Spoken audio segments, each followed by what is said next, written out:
झांसी जनपद की 4 विधानसभा सीटों में से एक है बबीना। इस पर भी बीजेपी का ही कब्जा है। हमारे साथ हैं राजीव सिंह जी, विधायक है, वहां से जीत हासिल की, रिकॉर्ड दर्ज किया।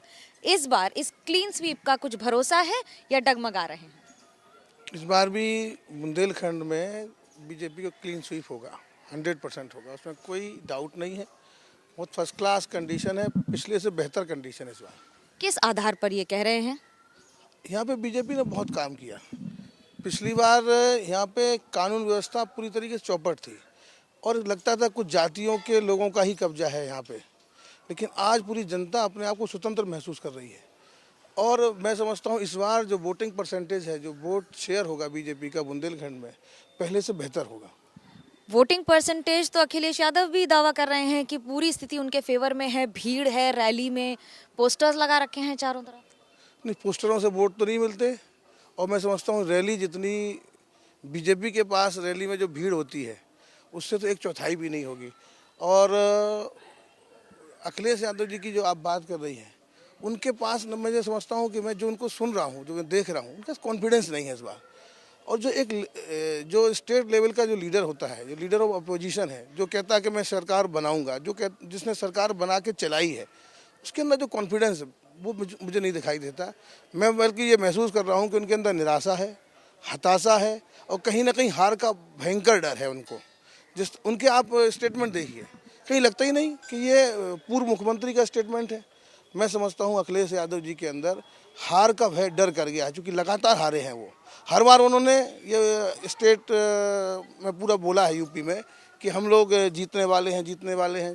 14 में भी बोला था उन्होंने, उसके बाद 17 में भी बोला उन्होंने, 19 में भी बोला। उन्होंने कभी नहीं बोला कि हम हारने वाले हैं। हर बार गठबंधन पे गठबंधन करते गए। इस बार भी उन्होंने गठबंधन के लिए मना किया था, फिर उन्होंने गठबंधन इतने कर लिए। मैं समझता हूँ कि अखिलेश यादव जी जिन सीटों पर लड़ने वाले हैं वो सीटें ही इतनी नहीं होंगी। राजीव जी, आप लोगों के भी तो घटक दल नाराज होते चले जा रहे हैं, एक के बाद एक, छोड़कर साथ और दामन जा रहे हैं। नहीं, हमारे घटक दल तो मैं समझता हूँ एक आध को छोड़ के बाकी तो सब हमारे साथ में है। और जो साथ छोड़ के गए हैं उनकी महत्वाकांक्षा ज़्यादा थी, उनको कुछ ज़्यादा चाहिए था। उनको वैसी ही सरकारें चाहिए थी जो कमज़ोर सरकारें हैं, ब्लैकमेल कर सके, कुछ भ्रष्टाचार की तरफ दबाव बना सके। आपके साथ जब तक थे तब तक ठीक थे, अब कमज़ोर हो गए। नहीं, हमारे साथ कभी वो ठीक नहीं थे। जैसे ही उन्होंने सोचा कि बीजेपी बहुत दबाव में नहीं है, वो उनकी गलत बातों को मानने की स्थिति में नहीं है, तब वो चले गए। पहले उन्होंने दबाव बनाया और पहले दिन से ही उनकी आवाज़ें आपको सुनाई देने लगी थी। बुंदेलखंड का मुद्दा पलायन का, गरीबी का, बेरोजगारी का कैसे देखेंगे और क्या कहकर जाएंगे जनता में दोबारा वोट मांगने? नहीं, बीजेपी के ने जब से यहाँ पे सरकार बनाई है 2017 से, यहाँ पे पलायन पे बहुत ज़्यादा नियंत्रण आया है। आप आज देखें परिस्थितियाँ जो हैं, मैं समझता हूँ बहुत बेहतर हुई हैं। कानून व्यवस्था की परिस्थितियाँ बहुत बेहतर हुई हैं।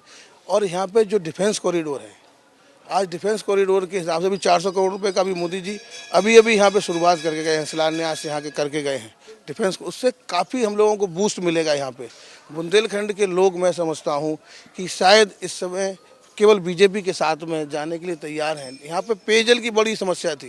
यहाँ पे जब भी आप चैनलों के माध्यम से बुंदेलखंड की जब बात करते थे तो केवल वहाँ की भयावह स्थिति को दिखाती थी।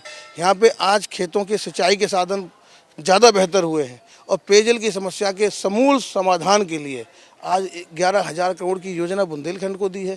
मैं समझता हूँ जितना इन्वेस्टमेंट और जितना सरकार ने यहाँ पैसा डाला है उसका परिणाम 2022 के चुनाव में बिल्कुल स्पष्ट दिखाई देगा। हम यहाँ पे सबसे टॉप पर हैं।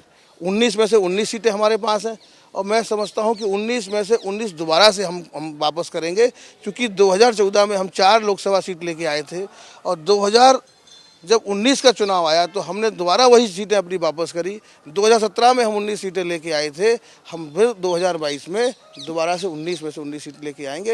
यहाँ पे आप लोगों के भी कई सर्वे दिखा रहे हैं कि बुंदेलखंड सर्वे की बात तो के लिए कोई गुंजाइश नहीं है। गुंजाइश किसकी है ये जनता तय करती है। कैमरा पर्सन सूरज पांडे के साथ मनोज्ञा लोईवाल, झांसी, एबीपी न्यूज।